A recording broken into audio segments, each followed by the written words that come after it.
সুপ্রভাত বন্ধুরা, আমার একটা নতুন ব্লগে তোমাদের অনেক অনেক স্বাগত। কেমন আছো তোমরা সবাই? আশা করি তোমরা সবাই ভালো আছো ও সুস্থ আছো। তোমাদের ভালোবাসা ও আশীর্বাদে আমরাও ভালো আছি ও সুস্থ আছি। আজ রবিবার আর এখন বাজে সকাল 6টা। তো এখন থেকে আমি আমার ব্লগটা শুরু করছি।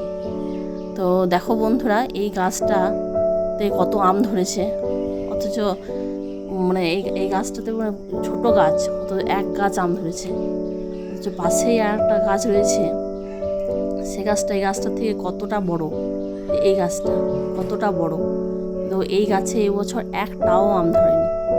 অন্য বছর আম ধরে কিন্তু কম, এবছর আবার একটাও আম ধরেনি। আর এই গাছটায় কত আম ধরেছে। তো সকালবেলা ঘুম থেকে উঠে মুখ ধুয়ে চা খেলাম, তারপর দিদিকে সবজি কেটে দিচ্ছি। আমার দিদি রান্না চাপিয়ে দিয়েছে, তাই সবজিগুলো কেটে দিই। এইদিকে আমার দিদির মেয়ে টিউশন যাবে, তাই ওর আবদার মাসি চুল বেঁধে দাও। আমি ওদের বাড়ি এলে ওরা দুই বোন সব সময় আমার সঙ্গে সঙ্গে থাকে। ওরা আমাকে খুব ভালোবাসে, কবে থেকে বলছে মাসি একবার এসো, একবার এসো। এদিকে আমার ছেলেরও আসার খুবই ইচ্ছা, কিন্তু ছুটি না পড়ার জন্য এতদিন আসতে পারছিলাম না। ওর শনিবার দিন স্কুলের ছুটি পড়লো গ্রীষ্মের, আর সেদিনই আমরা এলাম। এদিকে পুরবী চুল বেঁধে দিয়ে আমি স্নানে যাব। পুরবী টিউশন যাবে আর আমি যাব আমার কাজে, তাই পুরবীর চুলটা প্রথমে বেঁধে দিলাম, কারণ ও দেরি হয়ে যাচ্ছে। ও টিউশনে যাবে, তারপর আমি স্নানে যাব। স্নান করে এসে আমি চুল বেঁধে নিলাম, তারপর রেডি হয়ে আমি আমার কাজে যাব। তো আজকে আমার এমনিতে একটু দেরি হয়ে আছে, আজকে একটু তাড়াতাড়ি আছে আমার। আর এদিকে আমি বাইকে যাব, বাইকে আসবো। মনে হয় না যাওয়া আসা, কাজে যাওয়া আসার কোনো ভিডিও তোমাদের সঙ্গে আমি শেয়ার করতে পারবো। তো চেষ্টা করবো তোমাদের সঙ্গে ভিডিও শেয়ার করার, তো চেষ্টা করবো। তো আমার এমনিতে দেরি হয়ে গেছে বন্ধুরা, তো আমি এবার রেডি হয়ে আমি আমার কাজে যাই। আর এদিকে দেখো আমার বোনজিটা আমার পাশেই বসে আছে, ও সবসময় আমার অঙ্গি সঙ্গী। ভাবছে মাসি হয়তো বাড়ি চলে যাবে, ওই জন্য আমার সঙ্গেও ছাড়বে না, সবসময় আমার সঙ্গেই আছে। আর ওর একটা বায়না আছে, ওর দিদির চুল বেঁধে দিয়েছি, ওরও চুল বেঁধে দিতে হবে, ওর একটা বায়না আছে, ওই জন্য আমার পাশে বসে আছে। তো এখন তো আর সময় হবে না, আমি ঘুরে আসি, তারপর এসে ওর চুল বেঁধে দেবো। এদিকে আমি রেডি হচ্ছি, তো রেডি হইনি। আর ভিডিওটা করার সময় আমার খেয়াল ছিল না ফ্যানটা চলছিল জোরে, তো আমিও ভয়েস দিচ্ছি জোরে জোরেই, যাতে আমার কথাগুলো শুনতে পাওয়া যায়। জানি না কতটা শুনতে পাওয়া যাবে। কাজের থেকে বাড়ি ফেরার পথে আমি দেখলাম আমাদের দিদিদের বাড়ির সামনের পুকুরটায় মাছ ধরছে, আর আমার জামাইবাবু ওখানে গিয়েছে।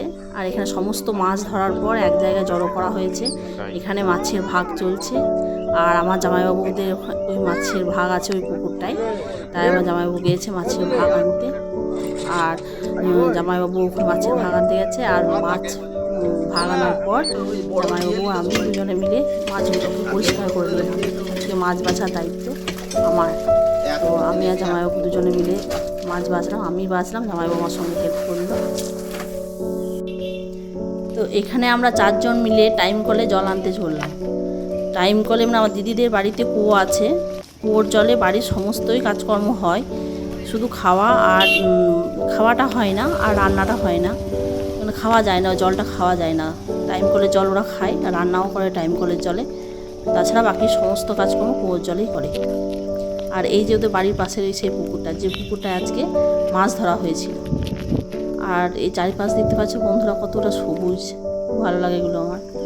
আর এখানে আমরা টাইম কলে জল নিচ্ছি, আমি, আমার দুটো বোনঝি আর আমার ছেলে, 4 জনে মিলে জল নিতে এসেছি। এখানে টাইম কলে জল ভরে নিয়ে আমরা বাড়ি চললাম। তো অনেকটা রাস্তা নয়, 1/2 কিলোমিটার মতো হবে। আমরা হেঁটে হেঁটেই 4 জনে মিলে এসেছিলাম। আর এদিকে রোদ্দুরও প্রচণ্ড। আর টাইম কলে জল আনার পর আমি এখানে রান্না চাপিয়ে দিয়েছি। বন্ধুরা দেখো, এখানে আমি মাংস রান্না করছি, চিকেনের ঝোল। তো তার জন্য এখানে আমি 1.5 কেজি চিকেন নিয়েছি, আর চিকেনে আমি ওই পাতিলেবুর রস দিয়ে ম্যারিনেট করে দিয়েছি। আর এখানে কড়াইয়ে তেল দিয়ে আমি পেঁয়াজগুলোকে ভেজে দিচ্ছি।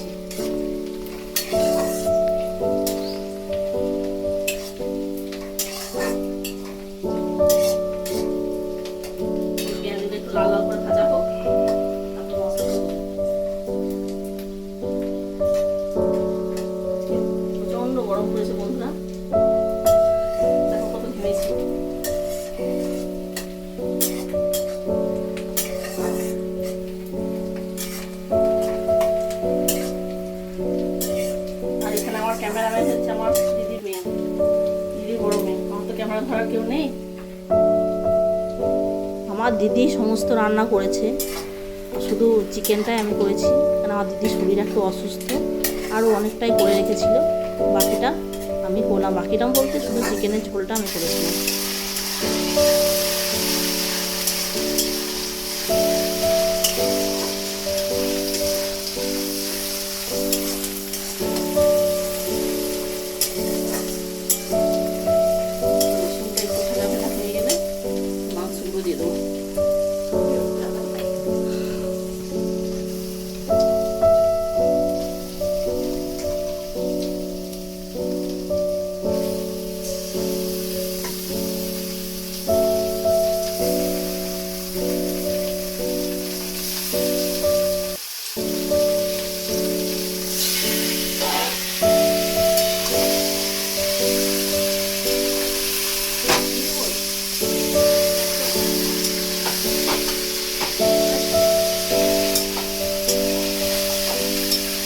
মাছি করে না ধরলে আমার রান্না করতে খুব অসুবিধা হয়।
চিকেনটা রান্না করে আমরা সবাই মিলে খেতে বসে গেছি।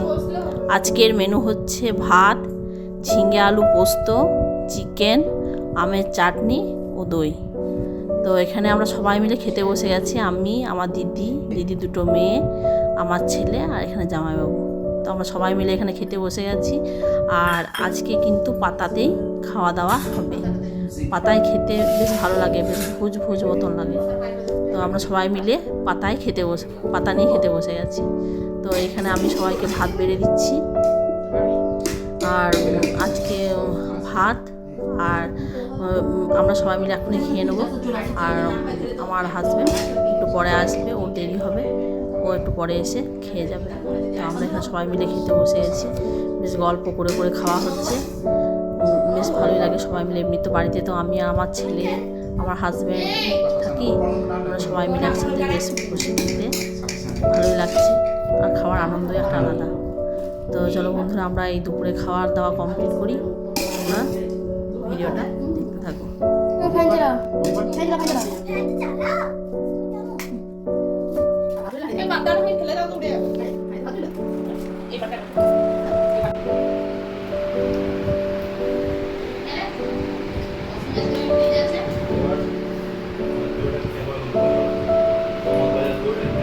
বাইরে দিয়ে দেওয়া অনেক সাদা।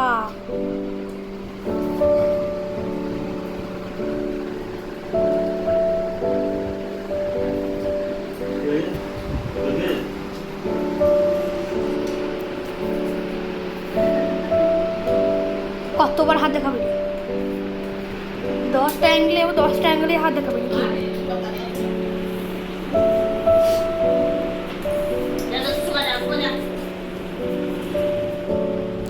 আজকে প্রচণ্ড রোদ্দুর আর প্রচণ্ড গরম। এখন বাজে দুপুর 2টো। আর এত গরম, আর উঠোন তো পা দেওয়া যাচ্ছে না, আমরা তো বেরোতে পারছি না। সেখানে আমার ছেলে মোবাইলটা নিয়ে ভিডিও করছে উঠানে। যে কী অবস্থা, এই গরমে খাওয়া দাওয়া করে রোদে ঘুরছে। কম্বল তো হবেই, চুপচাপ শুতে পারে না। খেয়ে দিয়ে যে চুপচাপ শুই তা না, কেমন উঠানে ঘুরে বেড়াচ্ছে। এখানে ওদের খাওয়া দাওয়া কমপ্লিট হয়ে গেছে, আমাদেরও হয়ে গেছে। আমরা এখন খাওয়াগুলো এগুলো সব গোটাচ্ছি। ও খাওয়া দাওয়া হয়ে গেছে, ও ওদেরও হয়ে গেছে, আমাদেরও হয়ে গেছে। আমরা এঁঠোগুলো গোটাচ্ছি, আর ওরা বলছি শুয়ে পড়, তো শুনবে না, এত বদলে এসেছি। তো আমাদেরও এখানে হয়ে গেছে, তো আমরা এবার শুয়ে পড়বো, এগুলো পরিষ্কার করে নিই, তারপর আমরাও শুয়ে পড়বো। এখন বাজে সন্ধে 6:30। তো দুপুরে ঘুম থেকে উঠে দেখছি সন্ধে হয়ে গেছে। ঘুম থেকে উঠে চুল আঁচড়ালাম, চুল আঁচড়িয়ে এই উঠোনের মধ্যে একটু ঘুরে বেড়াচ্ছি, ঠাকুরকে প্রণাম করলাম। তো আজকে সন্ধে লেগে গেছে। তো বন্ধুরা, আজকের ব্লগটা এই পর্যন্তই। তোমরা ব্লগটা দেখো, আশা করি ভালো লাগবে। আর ব্লগটা ভালো লাগলে অবশ্যই একটা লাইক করে দিও, আর বন্ধুদের মধ্যে শেয়ার করে দিও। কেমন লাগলো সেটাও কমেন্টে জানিও, অবশ্যই সাবস্ক্রাইব করো।